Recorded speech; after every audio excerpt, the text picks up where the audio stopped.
So now, tell us a little about the STU, STO program. Essentially, 2 years ago, we started new classes. We had no place for the World Challenge cars, the old World Challenge cars to go. So the GT guy community didn't want them in their classes. They didn't want tub cars in with the tube frame GT cars. So from that, we started 2 new classes, which was B and D prepared. And they just never took off. You know, we put restrictors on them, and it just never took off. I never even, most of us didn't even know it was there. I heard of it once, and I thought it was a class just so that somebody could, but this class opens up a huge amount for the young kids in their tuner cars, where they have a place to race with a car they've modified. Right, and we had, I mean, you know, there was supposed to be this big X-World Challenge community that wanted a place to race, and the numbers were abysmal. I mean, we had like 1 or 2 cars would show up and B and D prepared. So, and some of those cars I saw weren't even really World Challenge cars. They were just cars that people souped up and had no place to run them. Right, and they just kind of got plunked there. Right. But, so essentially, we did 2 things. We changed the name to Super Touring, which I think is a lot more user-friendly or appealing to the community we're trying to attract. And 2, we changed the rule set, and essentially, you now can do engine swaps and, you know, just try to make it a lot more liberal for people to come and participate in those classes. So you can have an old Civic that you buy for $2,500 and go to eBay and buy a 2.2 liter swap kit out of some newer, you know, more VTEC, you know, more horsepower. Put that in, so now you have $5-6 grand in the car. Put a cage, do all that with your buddies, and then you can go race that. Where in SCCA they were so strict and so 15 years ago that, or even showroom stock, where most kids do air intakes and exhaust, and showroom, you couldn't do any of that. Well, and that's, I mean, that's what the beauty of this is it's essentially, you know, IT on steroids. It's IT prep level, you know, essentially the same money, but now you have your Civic. You go out and buy a cheap Civic DX, you know, you put a 2-liter RSX motor or whatever engine swap you want to do. That goes. And then now you got a 200 horsepower Civic that's got to weigh 2,200 pounds. Right, and that's how you're keeping the parity in is weight. So if you put a 2.2 liter in, you have to weigh 22 or 23, whatever your formula is. What's really good about STU is it's 1.1 pounds per cc of engine displacement. You do get a brake for front wheel drive, and you do get a 100-pound brake if it's front wheel drive with McPherson struts. But other than that, it's 1.1 pound. You pick the piece you want. You know, I mean, and you can do engine swaps within the manufacturers. And, you know, it's a very liberal way to go. And it has to stay within the manufacturer. So it has to stay within the And you do this, and those cars we just discussed were under 3 liters. That's correct. And you could do essentially, well, you could do, if I wanted to put a 3-rotor, you know, Japanese 3-rotor in my Miata. Right. I could then run. I like to call STU. STU is, I mean, I'm sorry, STO.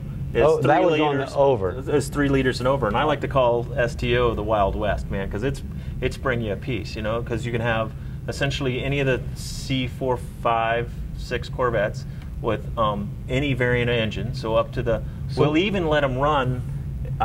We've even classed the new Z06 with a Viper restrictor plate and 3,300 pounds. So you can really you can run the 7-liter. Because there was no place to run that new Z06. Well, you could run it in ST, but there's no cars on that either. Right. So now what about like a 03 Cobra Mustang, or if I say an A sedan car, but I want, again, I could do a motor swap, right? So you could do a motor swap. I could take an A sedan car. That's correct. And buy a 03 Cobra, which is, we know those are, you know, bulletproof motors. Right. Get 450, 500 horsepower out of it, and it's never going to blow up. Right. And now have a car that all we have to do is add whatever weight.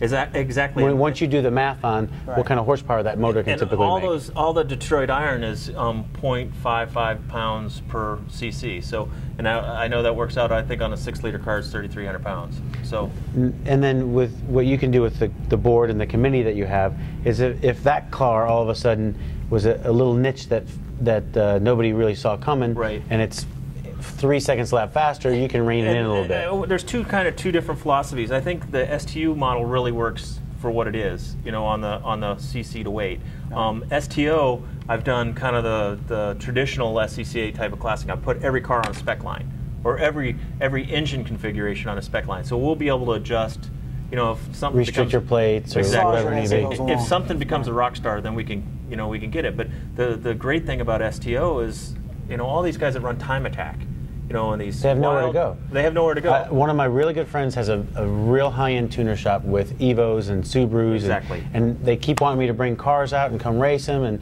they. And STOs. I have no. I keep telling them there's no class for me to run. And there is now because you know it's STO, and essentially, you know, they're already building these cars as time attack cars. You know, they're out there. They're out there. They have no place to go in SCCA. Exactly. And now they do. But now the really good thing about this too is it's a national class. It's not a regional class. You can run a national. Right, now. I can go to the runoffs. Well, you can't once you get above 2.5 cars, which I'm trying to. Hopefully, we can do that this year. 2.5 per event. Right. So there's 70 nationals, so you need 180 entries for 2009, then we'll be 2010, you know, runoffs eligible. And I think as long as people get to know this class and know that it's out there, especially all of the young tuner kids, you know. Right. Right. So, but you know, hopefully we've updated. I mean, I still think we got work to do, but no, you know, but this is part of our part of the reason with our show is that we can update and kind of educate, you know, everybody out there to know what's going on, because half the stuff we're friends, and I didn't even know 3/4 of what you just told me. I don't really like you, so well. You know, good times. So, folks, thanks for visiting us on this episode of GoRacingTV.com. We'd like to thank Peter, and we'd like to thank Extreme for letting us use their facilities today. Anytime you're in Fort Lauderdale, I don't know if you can see behind us, but it's an amazing facility here, and there's some racing going on now. So, folks, be sure to visit the website, GoRacingTV.com, to find out about the various products that we support and find out about our next up-and-coming episode. And check out SCCA, NASA, and any of your other local venues. And remember, get up and go racing. Stop the madness of paying way too much for motors in Spec Miata. The answer to the problem is here. SpecMiataEngines.com. We sell SCCA, NASA, and EMRA, SM, and SSM legal race engines. We sell quality racing engines built by Rossini Racing Products. If you are looking for race-proven, reliable power, look no further. Visit our website, SpecMiataEngines.com, or see our link on GoRacingTV.com.